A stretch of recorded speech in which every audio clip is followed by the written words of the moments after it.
Apa resiko melakukan pinjaman di aplikasi pinjaman online EasyCash, yang mana ya EasyCash ini tentunya sudah dikenal ya teman-teman.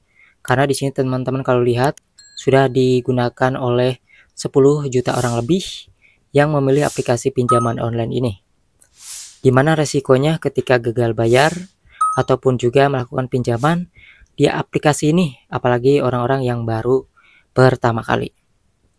Nah, aplikasi EasyCash ini adalah salah satu aplikasi besutan PT Indonesia Pintopia Teknologi, dan ini aplikasinya resmi OJK. Nah, teman-teman, ini ada logo OJK dan FPI. Tapi kalau misalnya teman-teman ragu, ya kalian bisa cek di website resmi OJK, aplikasi ini masih dalam jajaran aplikasi yang berizin. Nah, tentunya buat teman-teman yang mengalami telat bayar gitu ya, telat bayar biasanya tidak langsung didatangi oleh DC lapangannya. Apalagi baru 3 hari, baru 1 minggu ya, itu tidak didatangi oleh DC lapangannya. Biasanya mereka hanya membiarkan dendanya itu jalan dan ditagih, diperingatkan lewat telepon aja ataupun lewat WhatsApp saja, bukan didatangi ke rumahnya. Jadi teman-teman yang telat bayar beberapa hari aja ya, gak perlu panik ataupun kayak gimana-gimana ya, karena setiap orang juga tentunya mengalami hal yang sama, ya tidak selalu didatangi gitu ya. Nah, biasanya kalau yang gagal bayar baru tuh ya, ada kemungkinan didatangi oleh DC lapangan dari aplikasi EasyCash. Kenapa? Karena yang gagal bayar ini kan terus dicari ya. Ada yang diprioritaskan, beberapa bulan galbay langsung didatangi, ada juga yang diakhirkan ditagih. Misalnya kebagiannya ini nanti setelah 2 tahun didatangi ke rumahnya gitu ya.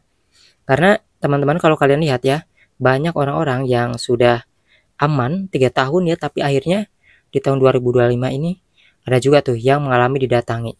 Bahkan sampai nanya, kok bang saya pinjam di EasyCash udah aman bertahun-tahun kok didatangi lagi ya, kok ditagih lagi ya, kayak gitu ya.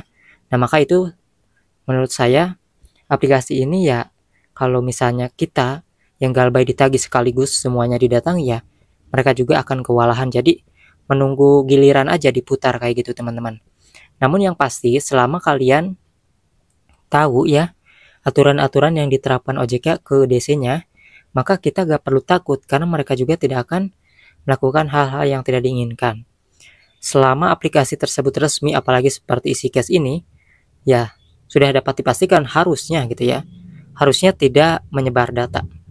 Karena kalau misalnya mereka menyebar data kita hanya karena kita gagal membayar, maka itu artinya ya dianggap lunas teman-teman, seperti itu.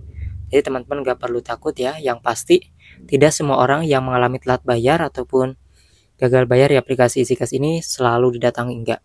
Tergantung dari lamanya, nominalnya, kemudian juga dari yang namanya prioritas. Jadi bukan orang yang dekat kota aja, intinya prioritas teman-teman. Ada kok yang deket-deket kotanya ya, deket kantornya tapi aman aja ya, kalau tidak diprioritaskan, diutamakan ditagih ya gak ada akan datang ke rumah gitu ya.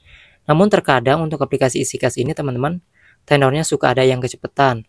Misalnya teman-teman pinjam di aplikasi EasyCash ini 2 minggu, misalnya 14 hari, baru 10 hari udah ditagih, udah diteror. Nah, itu yang dimaksud dengan kecepatan. Jadi teman-teman, itu yang harus kalian pahami aja. Intinya kalian harus tahu aturan-aturan dari OJK yang diterapkan ke DC-nya, maka kita akan merasa aman ataupun tenang walaupun belum mampu membayar gitu ya.